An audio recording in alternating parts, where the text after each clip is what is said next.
نحمده ونصلي ونسلم على رسولنا الكريم أما بعد. أعوذ بالله من الشيطان الرجيم. بسم الله الرحمن الرحيم. فأطيعوا الله ورسوله ولا تنازعوا فتفشلوا وتذهب ريحكم واصبروا. صدق الله المولانا العظيم وصدق رسوله النبي الكريم ونحن على ذلك لمن الشاهدين والشاكرين والحمد لله رب العالمين. اللہ تعالیٰ نے اور انسان کو وجود بخشا ہے تو انسان کے اوپر ہر طرح کی آزمائشیں دنیا میں آتی ہیں. جب چھوٹا ہوتا ہے اس کی پریشانی الگ، جوان ہو تو آزمائش میں مبتلا ہوتا ہے، بڑھاپا آئے تو اس کی آزمائش اور پریشانی الگ ہوتی ہے. مالدار کی ایک الگ پریشانی اور الگ وہ ٹینشن میں ہے، اور غریب ہے تو مال نہ ہونا اور اس کو کمانا یہ اس کی فکر اور سوچ میں وہ پڑا ہوا ہے. اگر مال موجود ہے، صحیح جگہ پہ خرچ نہیں ہوتا، وہ اس کی ایک الگ آزمائش ہے. تو فرمایا یہ امتحان کی جگہ ہے. تو اس کے اندر آزمائشیں اور غم دنیا کے اندر انسانوں کے اوپر جو آتی ہیں تو حدیث پاک میں ہے معاشر الانبیاء اشد البلاء. اللہ تعالیٰ کے جو سب سے بندے مقرب ہیں اور اللہ جن کو چاہتے ہیں وہ انبیاء. دنیا کے اندر آزمائشیں، مصیبتیں، بلائیں اور غمگین ہونا یہ ساری چیزیں سب سے پہلے انبیاء پر آتی ہیں. ثم الامثل فالامثل، پھر ان کے چاہنے والوں کو، پھر ان کے چاہنے والوں کو یہ چیزیں ملتی رہتی ہیں. جیسا کہ میں بات بتایا کہ اسلام جو ہے صرف عبادات کا نام نہیں ہے. اسلام عبادت کو بھی گھیرے ہوئے ہے. آدمی جو تجارت کرتا ہے اس کو بھی گھیرے ہوئے ہے. آدمی جو زندگی گزارتا ہے معاشرہ اس کو بھی گھیرے ہوئے ہے. اور آدمی کے جو تعلقات ہیں، کسی سے لینا دینا، اٹھنا بیٹھنا، لین دین، ساری چیزیں معاملات ہیں، اسلام کا تعلق اس سے بھی ہے اور ان کو بھی گھیرے ہوئے. یہ بات تو اپنی جگہ اٹل اور طے شدہ ہے کہ انبیاء اکرام کے بعد صحابہ اکرام کی جو جماعت ہے، جیسا انبیاء کو فرمایا گیا ہے کہ یہ معصوم عن الخطا ہیں، تو صحابہ کے بارے میں بھی یہ فرمایا گیا ہے کہ محفوظ عن الخطا ہیں. تو صحابہ رضوان اللہ علیہم اجمعین کے اقوال کے مطابق اسلام جو پھیلا ہے عبادات کے مقابلے میں دوسرے اعمال سے زیادہ پھیلا ہے. مثال کے طور پر اخلاق ہے، تجارت ہے، معاملات لین دین ہے، ایسی ساری چیزیں ہیں جن کے ذریعے سے اسلام پھیلا ہے. اب ہم عالمی سطح پر یہ دیکھتے ہیں کہ جب سارا سانچہ مسلمانوں کے ہاتھوں میں، جب ساری چیزیں مسلمانوں کے بتلائے ہوئے ساری چیزیں ہیں، لیکن پھر بھی یہ گراوٹ کا شکار کیوں ہے؟ جو پہلی ثقافت اور جو پہلی ترقی اور اونچائی جو چیز تھی وہ اب کیوں نہیں؟ مسلمان اتنے گرے ہوئے کیوں شمار کیے جائیں؟ ایک نظریاتی مسئلہ ہے. تو اللہ تبارک و تعالیٰ نے قرآن پاک میں ایک ارشاد فرمایا، وَأَطِیعُوا اللَّهَ وَرَسُولَهُ وَلَا تَنَازَعُوا فَتَفْشَلُوا وَتَذْهَبَ رِیحُکُمْ وَاصْبِرُوا. میں نے یہ آیت جو آپ کے سامنے پڑھی ہے، اس کے اندر اللہ رب العزت نے سب سے پہلے یہ فرمایا کہ وَأَطِیعُوا اللَّهَ وَرَسُولَهُ، اللہ اور اس کے رسول کی بات ماننا ہے. اب ہم مثال کے طور پر یہاں یہ کرتے ہیں کہ عبادات کے معاملے میں اگر مسلمان کو لے لیا جائے کہ وہ غیروں کے مقابلے میں اللہ کو اور نبی کو زیادہ مانتا ہے. مشرک ایسے ہیں کہ جو اللہ کو مانتے ہیں وہ بھی کہتے ہیں کہ بھئی اللہ ہے، ہم یہ نہیں کہتے کہ اس کا انکار کرنے کا، وہ بھی کہتے ہیں، لیکن ساتھ میں جو دوسرے معبودوں کو بھی وہ شریک ٹھہراتے ہیں، اس وجہ سے مشرک کافر شمار کیے. تو یہ کہتے ہیں کہ بھئی مسلمان دوسروں کے مقابلے میں اللہ کو زیادہ چاہتا ہے، اللہ کو زیادہ مانتا ہے، اس کے اوپر زیادہ ایمان لاتا ہے، اس کا زیادہ عقیدہ ہے. تو اب یہ دیکھا جائے کہ جب اس کی بات ساری چیزیں موجود ہیں، جب یہ بات مان رہا ہے، تو اللہ رب العزت نے اسلام کے کچھ شعبے انسان کو بتائے کہ بھئی جب میری بات مانتا ہے تو یہ اگر راستے پر چلتا ہے تو یہ طریقے پر تو چلنا ہوگا. مثال کے طور پر عبادات میں لے لیجئے، نماز ہے، روزہ ہے، زکوٰۃ ہے، قرآن کی تلاوت ہے، زکوٰۃ دینا، صدقہ دینا، یتیموں کی کفالت کرنا، مسجدیں بنانا، مدرسے بنانا، کسی غریب کی مدد کرنا، رشتہ داروں کے ساتھ صلہ رحمی کرنا، قرآن کی تلاوت کرنا، یہ ساری چیزیں عبادات میں شمار ہوتی ہیں. ذکر و اذکار کرنا. تو مسلمان جو ہے، ایک جو اسلام کا جو شعبہ ہے عبادت، اس کے اندر بھی پورا نہیں ہوتا. دوسرے معاملات کو درکنار ہے، تجارت کا معاملہ اور لینے دینے کا معاملہ، معاملات کا معاملہ، ازدواجی زندگی کیسا گزارنا ہے، کس کے کیا حقوق ہیں، یہ تو اپنی جگہ ہے، لیکن عبادت کے مسئلے میں بھی آدمی مکمل طور پر فٹ نہیں. اللہ رب العزت ایمان والوں کو کیوں جھوٹ رہا؟ یا ایھا الذین آمنوا ادخلوا فی السلم کافہ، اے ایمان والوں پورے پورے اسلام میں داخل ہو جاؤ. کیوں بولے؟ اس لیے کہ جب آپ اپنے رب کو رب مانیں، جب آپ کو پختہ یقین ہے کہ ہمارے رب کے علاوہ کوئی ہمارا دوسرا پروردگار نہیں ہے، تو آدمی کو چاہیے کہ عبادات کے معاملے میں پورا کھڑا ہوتا ہے. مثال کے طور پر آپ یہ سمجھ سکتے ہیں کہ جمعہ کا مسئلہ ہے. جمعہ کی نماز پڑھنے کے لیے ساری مسجد بھر گئی، ابھی تھوڑی دیر کے بعد باہر کا صحن بھر جاتا، ساری چیزیں ہو جاتی. تو بھائی جمعہ کی نماز فرض ہے، تو پھر فجر کی نماز، ظہر کی نماز، عصر کی نماز، روزانہ کی نمازیں کیا فرض نہیں؟ اب بتائیں. تو اللہ رب العزت انسان کو جھنجھوڑ رہا ہے. افرأیت من اتخذ الہہ ہوا، کہ اگر یہ کرتا ہے کہ جب یہ تو مان لیا کہ میرا رب اللہ ہے اور کچھ چیزیں کرتا ہے، کوئی چیزیں نہیں کرتا ہے، تو اس کا مطلب یہ ہے کہ وہ دو خدا کو مانتا ہے. بات سمجھ رہے ہیں آپ؟ یعنی اللہ رب العزت عبادات کے نقص سے، عبادات کی کمی کی وجہ سے، اپنے مرضی اور خواہشات پر چلنے کی وجہ سے وہ اپنے زمرے سے، اللہ رب العزت اپنے تقرب سے، اپنے محبت سے اس کو ہٹا.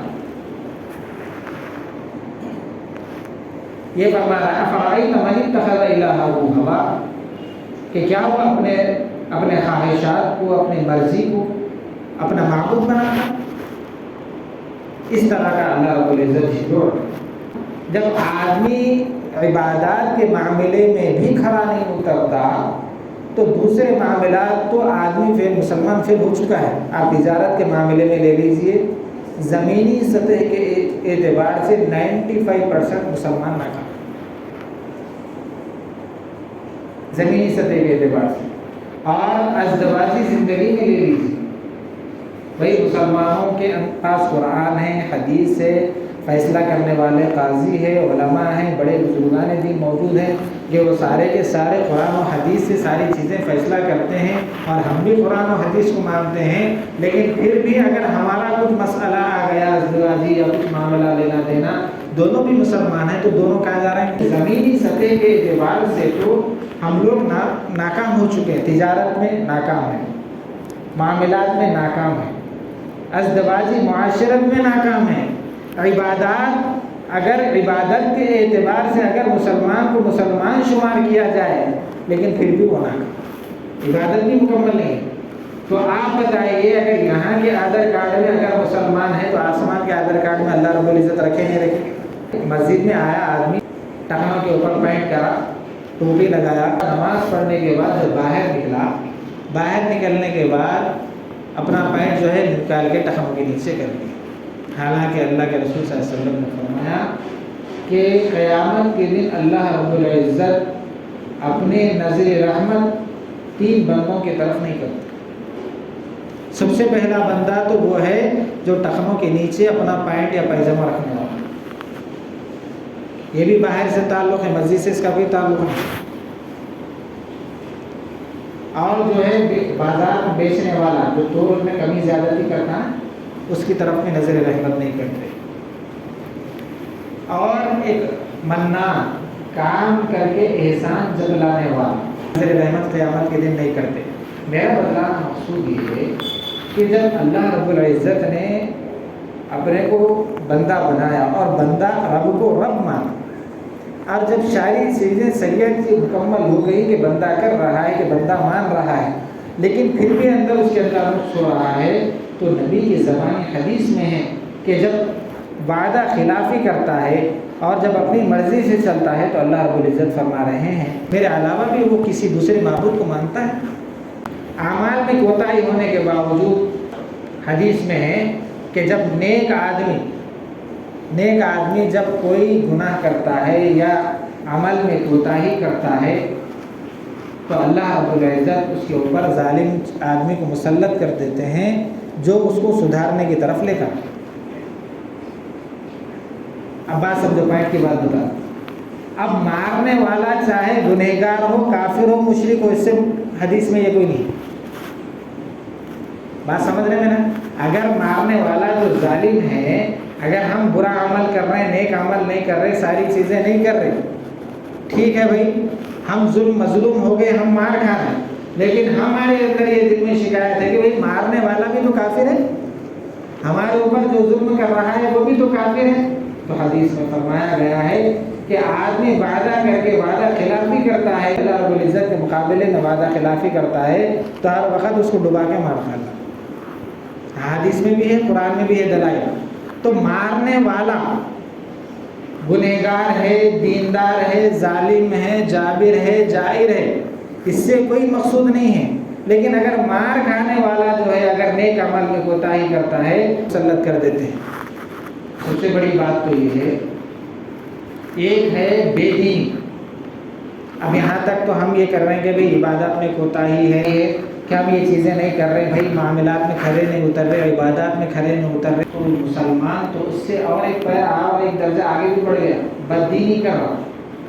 سمجھو بات کو غور سے سمجھو، ایک تو ہے بے دینی کے اللہ کے اور اللہ کے رسول کے بتائے ہوئے جو اعمال ہیں وہ تو نہیں کر رہا، ٹھیک ہے بھائی، چھوڑ رہا، سستی ہے، شیطان لگا ہوا ہے، نفس لگا ہوا ہے، لیکن ساتھ ساتھ میں بددینی میں بھی لگا ہوا، یعنی جس چیز سے روکا گیا ہے اس کو بھی کرنے کے لیے تیار ہے۔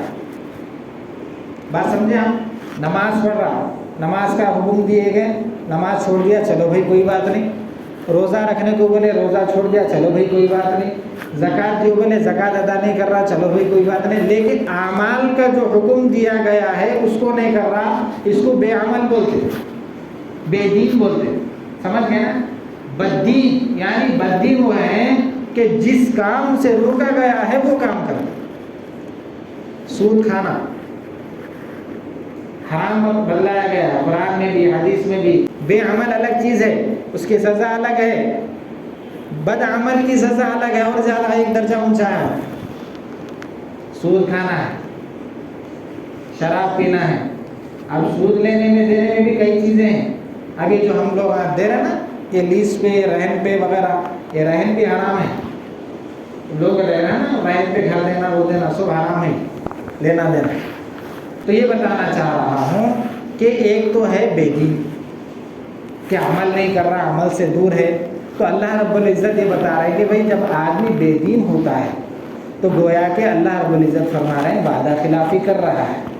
جب وعدہ خلافی کر رہا ہے تو اس کے اوپر میں ایسے آدمی کو مسلط کرتا ہوں جو اس کو وعدہ یاد دلائے، چاہے مسلط ہونے والا نیک آدمی ہو، کافر ہو، مشرک ہو، ظالم ہو، میرے کو اس سے مراد نہیں، ٹھیک ہے۔ اور دوسرا یہ ہے کہ بددین ہے، جب آدمی بددینی کے اوپر آتا ہے بے عمل چھوڑنا، بے عمل کا درجہ ایک ہوگا عمل نہیں کر رہا، بددین یعنی جس کام سے روکا گیا، جس چیز سے بچایا گیا کہ بھئی یہ چیز حرام ہے بالکل نہیں کر سکتے، اگر وہ کام کر رہا ہے، بھائی مثال کے طور پر ایک آدمی ہے نماز پڑھنے آیا جمعہ میں، کچھ غلطی ہو گئی تو مولانا سے پوچھ لیتا، کئی بولے تو اس کو معلوم ہے نا بھائی کچھ غلطی ہے غلطی ہے غلطی، اگر وہیں کہیں سود لینے گیا، کوئی چیز اور گناہ کا کام کرنے گیا بہرحال، تو مولانا کو کہیں پوچھے گا، کئی کو بولے تو اس کو معلوم ہے مولانا حرام بولتے، بات سمجھے؟ اس کا مطلب یہ ہے کہ اس کو خود معلوم نہیں ہے حرام، مولانا کو بولنے سے پہلے اس کو خود معلوم ہے نا بھائی حرام ہے، تو اس وجہ سے کہ بھائی جب حلال سمجھ کے گیا تو انہیں تو اسلام سے گیا، حرام چیز کو اگر حلال سمجھ کے گیا کرا تو اسلام سے گیا، لیکن حرام چیز کو بھی کر رہا ہے تو ایک درجہ اونچا، تو اس کی سزا بھی الگ ہے۔ تو اللہ رب العزت فرما رہے ہیں جب ایسا وقت آئے گا تو پھر میں مجموعی اعتبار سے مسلمانوں کے اوپر ظالم بادشاہوں کو مسلط کروں، سمجھ رہے بات کو؟ بے عمل اگر ہو گئے، گناہ چنا ادھر گئے ادھر گئے ادھر گئے، ذرا ڈھکلتے رہتے ہیں، بھائی سیدھے راستے پہ آ جاؤ، سیدھے راستے پہ آ جاؤ، سیدھے راستے پہ آ جاؤ، تھوڑے تھوڑے چھوڑ دیتے رہے، لیکن اگر بددینی پر عمل کر رہا ہے، حرام کام میں اگر لگا ہوا ہے، تو اللہ رب العزت فرما رہے ہیں، تو یہ فرماتے ہیں کہ بھائی ایک خدا کے بجائے انہیں دو خدا کو بنا لیا، اپنے خواہشات اور مرضی کے مطابق زندگی گزار رہا ہے، تو اس کا مطلب یہ ہوا کہ بھائی یہاں کے آدھار کارڈ میں اور یہاں کی ساری چیزوں میں لسٹ میں فہرست میں اگر ہمارا نام مسلمان کا ہے تو اللہ رب العزت کے آدھار کارڈ میں بھی رہنا ضروری ہے، بات سمجھ میں آ گئی؟ تو اسی وجہ سے فرما رہے ہیں وَأَطِیعُوا اللَّهَ، اللہ کی اطاعت کرنا، اللہ جو بتائے اس کام پر عمل کرنا، یعنی بے عملی نہیں کرنا، وَرَسُولَهُ یعنی یہ بددینی نہیں کرنا جس سے نبی اور رسول بچائے ہیں، اس سے بچنا اور پرہیز کرنا، وَلَا تَنَازَعُوا فَتَفْشَلُوا وَتَذْهَبَ رِيحُكُمْ وَاصْبِرُوا، اللہ رب العزت فرما رہے ہیں اگر بددین ہو گئے، بے دین ہو گئے، پھر بھی تمہارے اوپر ظالم بادشاہ مسلط نہیں ہو رہا، حدیث قرآن میں آیا ہے، قرآن میں اللہ رب العزت فرما رہے ہیں بے دین ہو گئے، عمل نہیں کر رہے، سکون سے اللہ میں ساری چیزیں رزق دے رہا، بددین ہو گئے، حرام کھا رہے ہیں، حرام پی رہے ہیں، حرام کام کر رہے ہیں، ساری زندگی ساری چیزیں حرام کر رہے ہیں، پھر بھی کچھ بھی چیز نہیں آ رہی، اللہ کی طرف سے سارے رزق مہیا، اللہ رب العزت کی طرف سے ساری نعمتیں ہو رہی ہیں بے دین ہونے بددین ہونے کے باوجود، تو اللہ رب العزت فرما رہے ہیں کہ میں زمین سے قحط سالے رزق کم کر دوں۔ اب رزق کم کرنے کے بھی کئی طریقے ہیں، یا تو اب جیسا بولا نا بھائی اب یہ مہنگائی بڑھ گئی، وہ مہنگائی بڑھ گئی، یہ مہنگائی بڑھ گئی، کسی کو کچھ بولنے کی ضرورت نہیں، اللہ رب العزت کے نزدیک ایمان والے کی اتنی شان ہے کہ اگر پکا سچا مومن ایک بھی پکا سچا اگر ایک بھی مومن رہے تو قیامت کو ٹلا دیتے، اللہ رب العزت دنیا کے نظام کو چلانے والے ہیں، یہ بندوں کے ہاتھ میں نہیں، ہم جو پکار رہے ہیں نا بھی یہ مہنگائی ہوئی وہ گئی، انہوں وہ کر رہے انہوں یہ کر رہے، نہیں، بول رہے ہیں کہ میں بحث سالی کو لاتا ہوں، پھر بھی بندے نہیں سدھرے، آسمان سے عذاب کو نازل کر، پھر بھی بندے نہیں سدھرے تو ظالم بادشاہوں کو مسلط کرتا ہوں، سمجھ رہے بات؟ گناہ کرنے کے بعد اگر آدمی کو رزق اور نعمتیں مل رہی ہیں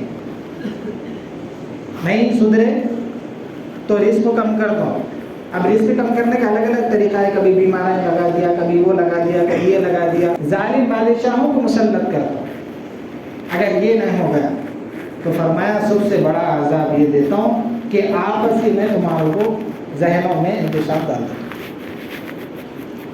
آپسی میں تمہارے اتحاد کو توڑ دیتا ہوں، اگر جب آپسی تمہارا اتحاد ٹوٹ گیا تو اللہ رب العزت تمہارا رعب اور دبدبہ ختم کر کے غیروں کا جو رعب اور دبدبہ ہے ان کا رعب دبدبہ تمہارے دلوں میں ڈال دیتا، تمہارا رعب اور دبدبہ ختم، اور دوسروں کا جو رعب اور دبدبہ ہو گیا وہ آ جائے گا۔ تاتاری قوم کی تاریخ میں یہ لکھا ہوا ہے کہ جس وقت مسلمان تاتاری قوم پر ظلم کر رہے تھے تو اللہ رب العزت مسلمانوں کے دلوں میں ایک ایسی ہیبت طاری کر دیا تھا، ایک وقت ایسا تھا کہ 50 مسلمان پھیلے ہوئے رہتے تھے، ایک غیر مسلم عورت جاتی تھی اندر سے تلوار لاتی تھی اور 50 آدمیوں کا گردن سے نکلتا تھا، اور کسی کو چھو چھرا کرنے کی ہمت بھی نہیں تھی۔ اللہ رب العزت بخار دیے تھے تو کہا نافرمانی بے دینی بددینی ہونے کے باوجود بھی اللہ کی نعمتیں تمہیں مل رہی ہیں تو سمجھیے کہ اللہ کی پکڑ بہت سخت آ گئی۔ اس سے پہلے کہ اللہ کی پکڑ سخت آ جائے، اپنے آپ کو ہم قرآن سے جوڑیں، حدیث سے جوڑیں، مسجد سے جوڑیں، دینی کاموں سے جوڑیں۔ سارے جلسے ہو رہے ہیں، سارے جلوس ہو، پھر بھی نوجوانوں میں سدھار نہیں، پھر بھی دین پہ آنے کے لیے تیار نہیں، کہ سب سے اہم کام یہ ہے کہ اپنے آپ کو قرآن سے جوڑیں۔ قرآن پڑھو، اس سے دل اور دماغ کی اور دل کی رگیں کھلتی، گرہیں کھلتی، اور اندھیری جو پن ہے اس سے آدمی کو ظرف وسیع ہوتا ہے، تو سمجھ میں آتی۔ اپنے آپ کو مسجد میں بیٹھو، قرآن سے جوڑو، تفسیر سنو، تفسیر پڑھو۔ اللہ کے نبی کی زبان یہی فرما رہے ہیں کہ میں جب دنیا سے چلا گیا تو تم نہ یہ نہیں سمجھنا کہ اسلام چلے گیا، بلکہ ترکت فیکم امرین، میں تمہارے درمیان میں 2 چیزوں کو چھوڑ کر جا رہا ہوں، قرآن یعنی اللہ تعالیٰ کے احکام، اللہ کی کتاب کو، اور میرے طریقے کو میں تمہارے درمیان میں چھوڑ کر جا رہا ہوں۔ اس کو مضبوطی سے پکڑے رہو گے تو پھر کامیاب ہو جاؤ گے، فلاح پاؤ گے۔ اللہ رب العزت ہم کو سمجھ کی عمل کی توفیق